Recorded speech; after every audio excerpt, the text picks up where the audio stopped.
Now we've got a new 4-star AoE Lancer in FGO, which is interesting because we already had plenty of Arts AoE Lancers, even of the 4-star variety, so it's odd that they would add another one to the game. But I think there's at least some decent comparisons here, and King Ashoka is going to be a very interesting unit on multiple levels. If you really want a TLDR of this, you can actually just probably go watch my video a little bit on Ryoma Lancer. They're actually pretty similar units in how they work. King Ashoka is just going to be a, lesser rarity here, but a unit that maybe has some interesting aspects to his kit that someone like Ryoma doesn't. Now, Ashoka is going to be a story-locked character, which means that you're actually going to have to complete all the way up through Ordeal Called 4 in order to unlock him normally in the story gacha. Most of you guys aren't going to do that. You're either going to roll him on his actual banner or wait for a later raid up. I don't blame anyone for that. But it is interesting that all the way at Ordeal Call 4, we're still getting a story-locked unit. So I think this is actually a good sign. Not that there should have been really any doubt for anyone, but this is definitely a strong sign that there will be a part 3 and that things will be continuing on. Because otherwise, there would be no point to story-locking a unit this late in the game. They would just say, well, whatever, it is what it is. So just in case anybody was having any doubts, I think that is another, yet another piece of evidence that kind of confirms that a part 3 is coming. King Ashoka is going to be another unit that I'm going to say not everybody really needs. He's definitely, as a 4-star, going to be somebody that, you're going to see him just paired on the banners with the 5 stars that he is with. And at that point, people will decide, probably based off the 5 stars, whether or not to roll. So he's just going to kind of be the consolation prize for a lot of people. I do think, though, his design is a really interesting one. I'm not going to speak to anything regarding the story or lore behind him, but I will say, if you haven't already seen his Ascension forms, they're actually pretty nutty. The guy basically is the actual Pillar Man. His sprite is far bigger than it actually normally appears due to the pillar that he carries around all the time. That's definitely going to be an interesting thing nonetheless. So Pillar Man here is going to be definitely a unit that I think people will like to meme with quite a bit. But let's go ahead and let's dive into his kit and let's talk about his performance. So his attack stat here is at 9.6k. That's nothing too terrible. This is actually a pretty standard amount, I'd say, at this point. We definitely see a lot of units in the 9k range, and that is a good range to be in as a 4-star unit. If you're in the 8k range, we're starting to notice some problems at that point, but at least he is squarely in it. He is 9.6, so he's, on the upper half of it.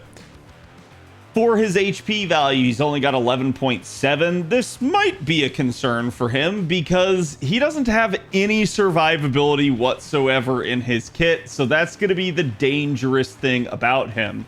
The good news is he's an arts unit, so as an arts AoE Lancer, we're probably going to be taking units like Castoria, Proto Merlin, you name it, alongside of him, so he's not going to have too difficult of a time, I'd say, of actually staying alive, assuming you're building the party appropriately.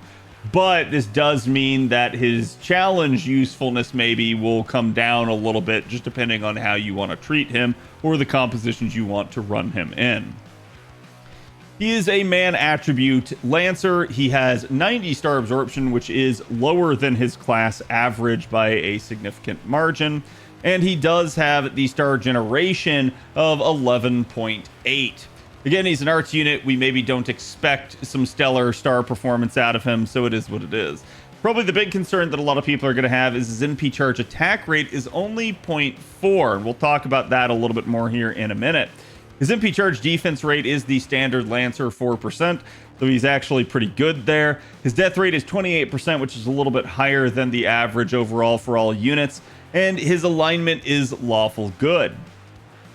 Ashoka is also going to be a male gendered unit. He's going to have the basic traits of divinity, a group servant, which is interesting, Hominidae servant, normal humanoid, immune to pigify, the king trait, a normal servant trait, and 7 knight servant trait, which is the Draco one, as well as being weak to Inima Elish.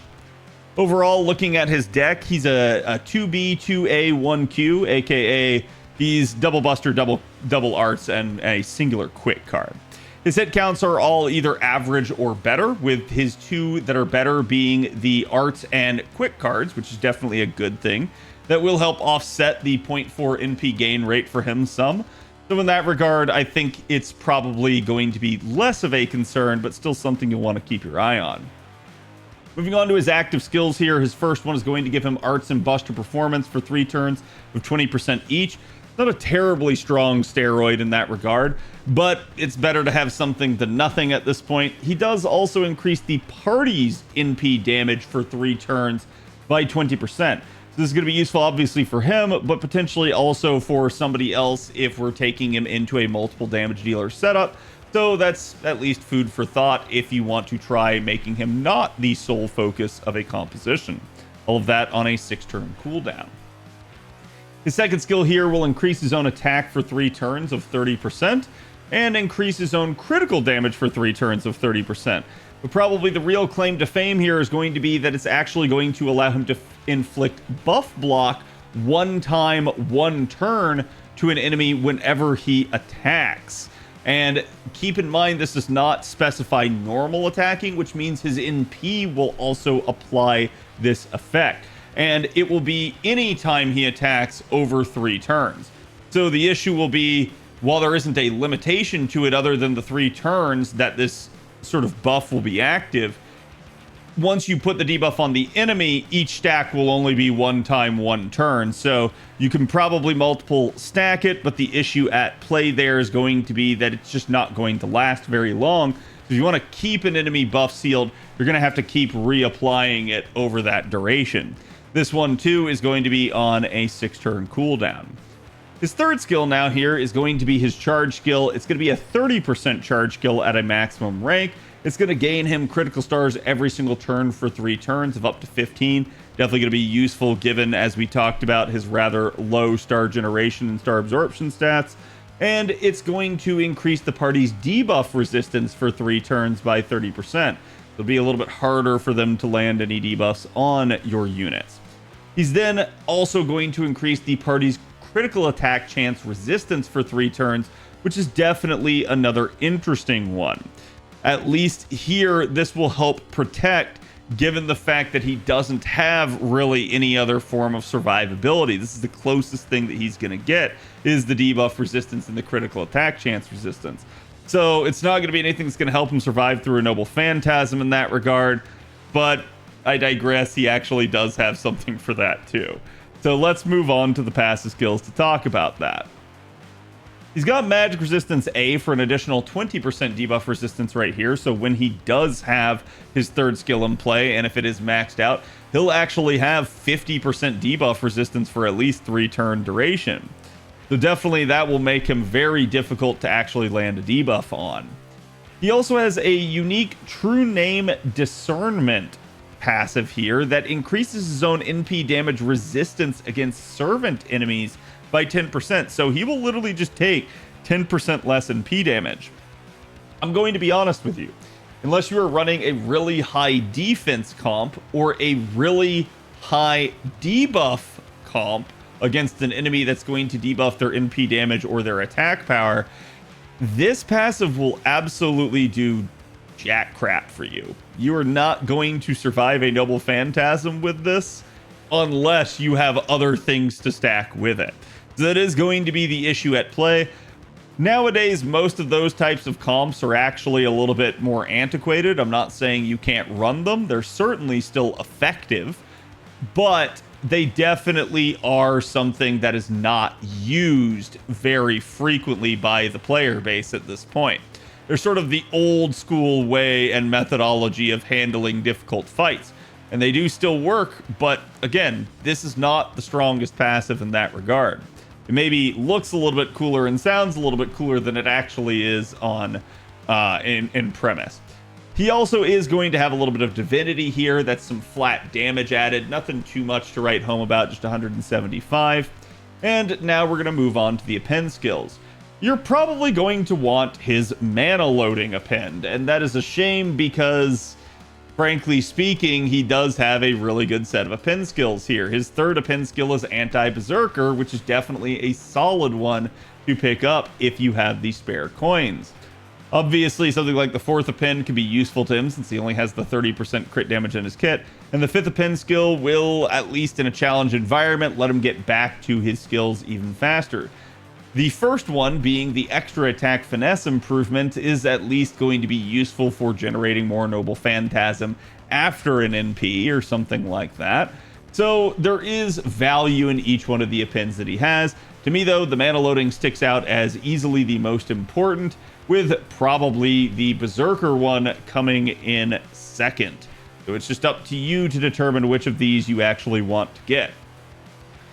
Looking at his Noble Phantasm, he has a 4-hit AoE Arts NP, and so this is at least another maybe pause for concern. He's not exactly a high hit count Arts unit with regards to a Noble Phantasm, but it is AoE, so this means it's going to be 4 hits against each enemy that he's facing. So in a given 3 enemy wave, you're going to be looking at 12 hits from his Noble Phantasm.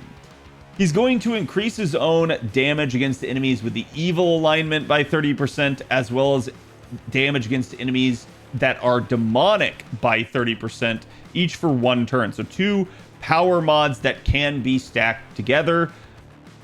It is what it is. It's not going to be as strong as a super effective modifier, but it will at least allow you to gain additional power on your carding after your Noble Phantasm. So well, it will make the Noble Phantasm hit harder. It won't be as good as a super effective modifier would have been, but it has the additional benefit of being able to extend to your cards since it has the 1 turn duration.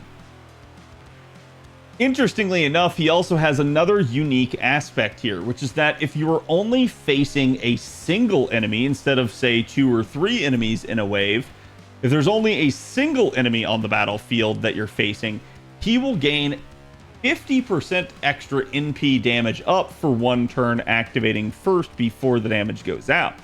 This is going to be one of the things that makes him unique. You see, Ashoka is going to have the unique capability of handling things like a 3-3-1 wave quite easily, where the final enemies maybe kind of got a lot more health.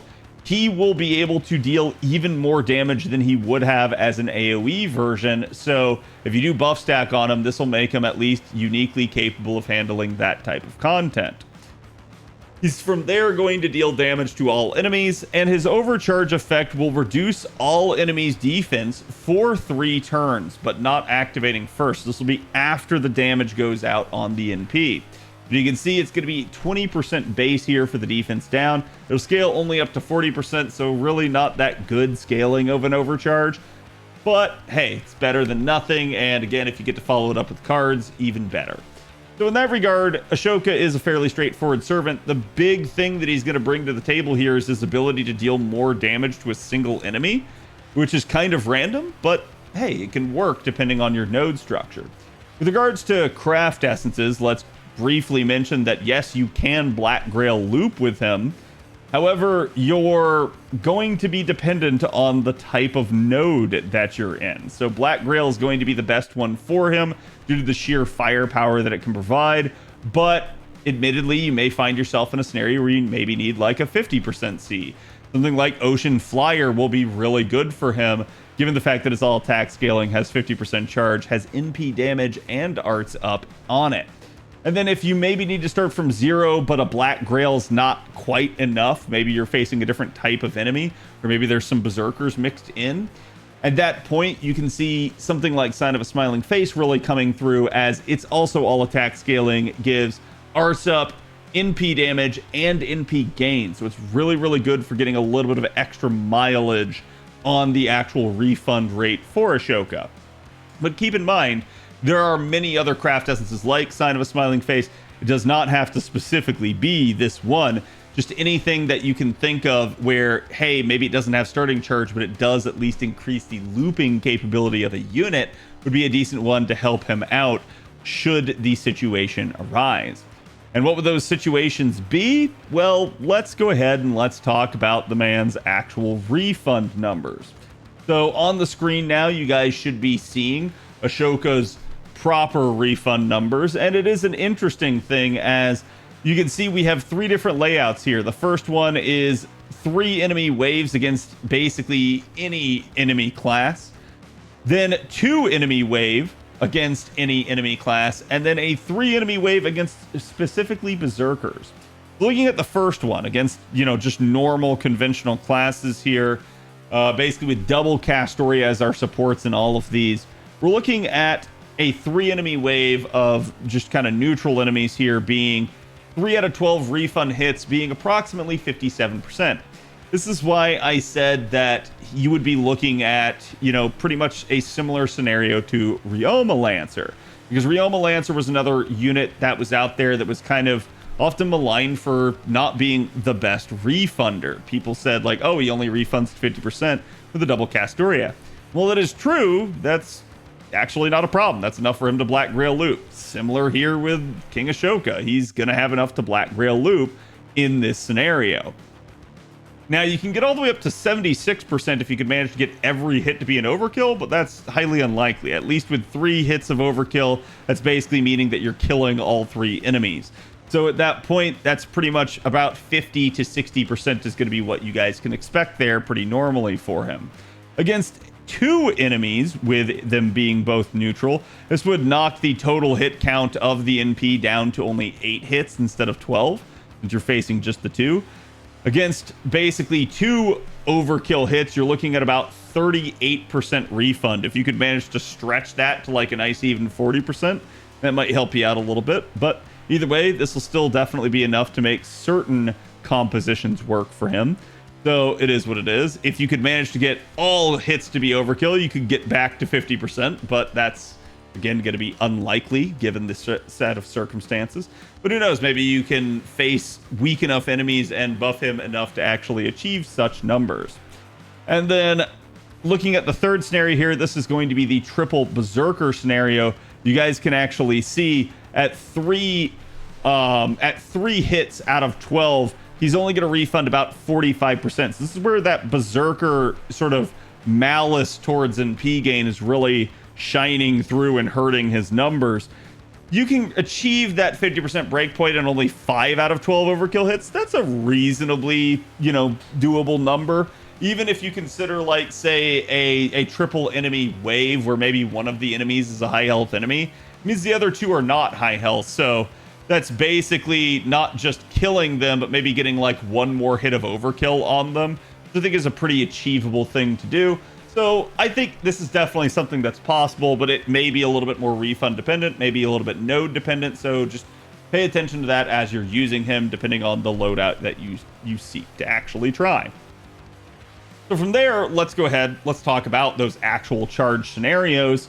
And now on screen, you guys can see the 4 sort of node breakdowns that we've managed to do for Ashoka. The first one is going to be that 3-3X type of node with a neutral set of enemies. We're going to start out Ashoka with double Castoria and Oberon as the supports. He's going to start out with a maxed out mana loading append, but no craft essence. So at 20% charge there, he's going to pop his own NP gain to bring him up to 50%. We're going to use all of one Castoria's skills on him, and then probably rotate for Oberon at that point. Use the other Castoria's arts up at least, and that should be enough for 100%. Fire off the NP. He'll refund about 46%. Nothing too crazy there. But this will allow you now on turn 2 to use the remaining Castoria skills plus Oberon's 20% charge, and then fire off the NP a second time, and that should actually refund you about 57% that time. So on wave 3, you can just go ahead, use Oberon's 50% charge skill and his third skill, pop the Mystic Code attack buff, and basically go to town, as that will complete your 3-turn loop. The next charge scenario that we have here is a 2-1X neutral node. This is actually still doable as long as you use a 50% C. So again, something like Ocean Flyer maybe can manage to make do. Going to be double Castoria and Oberon for your composition here. No append necessary, though, at least at this point. So we're going to go ahead, start out with the 50% C, then use Ashoka's 30% charge skill here. It's going to bring him up to 80%. Going to use at least 2 of one of the Castoria skills there, the Arts Up and the NP gain on him. Go ahead and use the Arts Up from the other Castoria, and then fire off the NP for the first time. That's going to bring him back to about 30% refund there. So on turn 2, you're going to go ahead and use the remaining Castoria skill, rotate her out, bring in Oberon. Go ahead and use the second Castoria's NP gain skill and use Oberon's first skill, and that should actually bring him up to full at that point. Fire off the NP a second time, and then as we end up in wave 3, he's only going to have refunded about 19% against that single enemy wave, though he should have had a lot of extra damage due to the way that his NP works against single enemies. So from there, you're going to go ahead and basically do the remaining Castoria skill and the remaining Oberon skills, pop your Mystic Code, and that should be enough to finish the final wave. The third scenario that we're going to be going over here is a 3-3x neutral node, but we're going to start out with a 50% C. However, in the process, we're going to basically be able to get away with 3 different supports, at least one of which is welfare, and the other one is a very easily acquirable one if you manage to get him with the SSR ticket. So starting out with something like Ocean Flyer here, we're going to go ahead and pop Ashoka's 30% skill, and then basically use Castoria's second and third skills on him to bring him up to full. You'll also want to make sure you use Shu Fu's Arts Up and NP gain up. Just don't use her charge skill, and then from there fire off the NP. Ashoka should refund about 50% there. Go ahead, use the remaining Castoria skill on turn 2 here, and then rotate her out, bring in Waver, and go ahead and use Waver's two 10% charge skills here to bring him up to full. From there, fire off the NP one more time, and you should end up in wave 3. He'll have refunded 50% again. Go ahead, use the remaining Shu Fu charge skill, use obviously Waver's 30% charge skill, pop your Mystic Code buff, and there you go. That's your 3-turn loop right there. And for the next to last scenario, we have a 2-3x Berserker node here. This is going to be involving Sign of a Smiling Face or other similar craft essences, starting at 0% charge, but at least managing to make do with at least somewhat of extra NP gain over something like Black Grail. So from here, we are going to start him out with a maxed out mana loading append. You're going to go ahead and pop his 30% charge skill turn 1. That's going to bring him up to 50%. We're going to be using double Castoria Oberon here. So you're going to use one of the Castoria's 50% charge skills. All of the Castoria's charge skills on him. And then rotate that Castoria for the other Oberon. Use the second Castoria's Arts Up at least. You should be at full. Fire off the NP here. He'll refund about 30%. And should be able to now on turn 2 use all the remaining Castoria skills on him, plus Oberon's 20%, fire off the NP one more time, and that should allow him to get about 53% refund here. Then go ahead, use Oberon's third skill and his second skill, fire off the NP a final time. And then last but not least, this is a 3-3x neutral node. We are going to require a little bit more overkill here, but this is going to be a double support setup with a 50% CE. So in this scenario, we are going to have a maxed out mana loading. We're going to be using Ocean Flyer. So this could start us out at 70% charge. We're going to pop Ashoka's 30% charge skill himself to bring him up to full. Utilize both Castoria art skills on him, and then the third skill from our Fragment of 2004 Mystic Code that we'll be using here. That will grant him enough refund at least. So from there, he's going to fire off the NP. He'll refund about 55%. We'll use all of one Castoria's skills to bring him up to full and fire the NP again. And then in the third wave, we'll refund about 50% again, and then utilize the remaining Castoria skills plus the Mystic Code attack buff in order to allow him to pop off as much as possible there. So you can see there's a bunch of various different scenarios that he can work in as the devoted damage dealer. You can still manage to use him as a multi like DPS type of option for you, because he does at least have some supportive capacity in his composition, but the choice is yours for how you want to go about it. Taking a look at Ashoka's damage numbers here now, these are going to be his neutral numbers without any supports. This is just Ashoka under his own power. His pillar kind of coming down here and doing some solid damage. As you guys can see, he's going to scale from about 22k roughly at NP1 all the way up to 36k at NP5. And then we do have the demonic evil niches that he has in play, as well as the ability to have both simultaneously, resulting in much higher numbers. But then on the right side over here, these are going to be the numbers where if the enemy he was facing was the only enemy on the field, and you can see just the sheer impact it has. Remember, it's 50% extra NP damage up. It can definitely be doubled up with someone the likes of Oberon. Now, though, that sort of scaling is not going to be here, but you are going to see at least just the 50% NP damage up that he has, and just the sheer amount of difference that that's going to make compared to his AoE numbers. Yes, his single target numbers will be stronger, but this doesn't make him a single target NP. It just means he's going to basically have the capacity to deal more damage without having to switch his NP type. And it's definitely interesting to see the scalability there.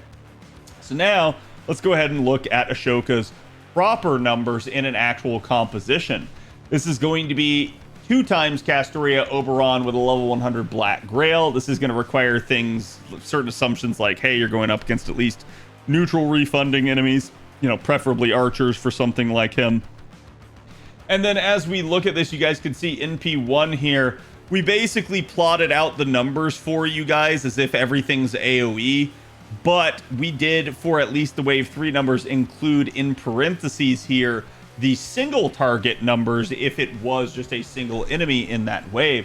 You can see he's going to be around the 237k mark there for AoE. It's definitely not bad, especially as we compare this to some of the other Lancers that are out there. And this is without either of his power mods. But then his single target numbers are going to be almost a whopping 300k.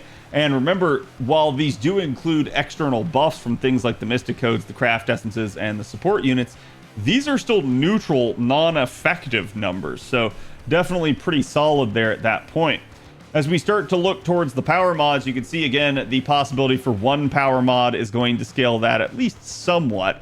Remember, it is only a 30% power mod, not something like a 50% or a 100%. So not the strongest here, but at least if we get double, if we get that, that'll be about 60% worth of power modifiers. And there, at that point, you can see some really, really nice scaling.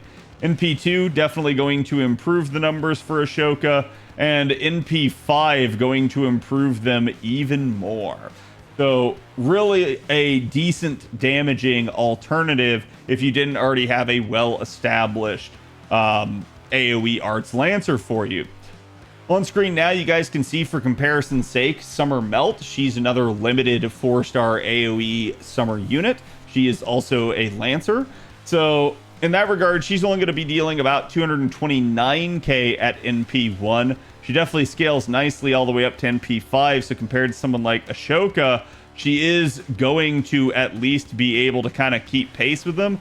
However, Ashoka is going to have the power mods that she's not going to have, and that is really going to allow him to pull ahead again. So that is just going to be one of the issues that someone like Melt's going to face. To be fair, Melt really hasn't received any attention since her initial release. Another easy comparison here is going to be someone like Percival. He kind of just is what he is right out of the gate. Percival's always had a pretty strong kit for both just even farming and looping, but also, you know, just tank ability and challenge content. So Percival is definitely a competitor to him. But you can see Percival's only going to be doing about 221k there at NP1. Definitely scales nicely as well. But again, the lack of any sort of niche for damage is going to be what hurts him. Then next up here, we're going to have Vritra, and Vritra is definitely somebody that I think at this point could absolutely use the upgrade. She is a 5-star.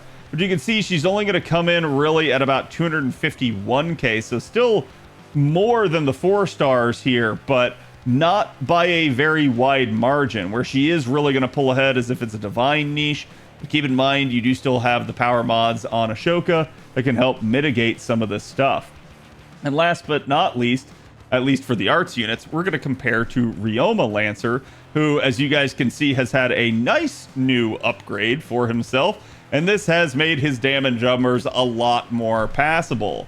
So in this regard, comparing to someone like Ashoka, Ashoka looks really left behind, but this is, again, I'm going to call it the Melisyn effect, where a lot of Lancers are trying to catch up to her, particularly in the 5-star variety. So you guys can see 5-star units beginning to pull ahead. It's one of the reasons that Vritra really needs some attention. And in that regard, the 4-star units may soon follow after them. We'll just have to wait and see, or some of them may get it before he does. So it is what it is, but it is an interesting thing to see. Just for comparison's sake here, again, it is the elephant in the room. And whenever we're talking about an AoE Lancer, really just Lancers in general, we got to talk about Mel. The Mel's numbers here at NP1, 440k, and if we do happen to have Man Niche for Koyanskaya, 600k. So Mel's still just doing really, really solid damage. And that's going to be one of the big reasons that you're just not going to need someone like Ashoka.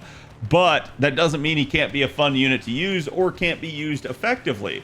Maybe you just really like the idea of an arts AoE Lancer. Maybe you like the idea of somebody that can, you know, get a little bit more bang for their buck against a single target enemy if we do happen to have a oddly structured wave, or sorry, node. But I think the choice is still ultimately up to you, and it depends on which banners you're going to roll in the first place. So, how do you guys feel about the new Pillar Man being added to the game? Which Ascension is your favorite? And again, I hope you guys are enjoying Ordeal Call 4. No spoilers, please, but let me know how at least you're enjoying it in the comments below. I'll be curious to hear you guys' thoughts. Thank you guys for watching. I will see you guys for the next one. Later. Hey, if you liked the video, make sure to like and subscribe, right?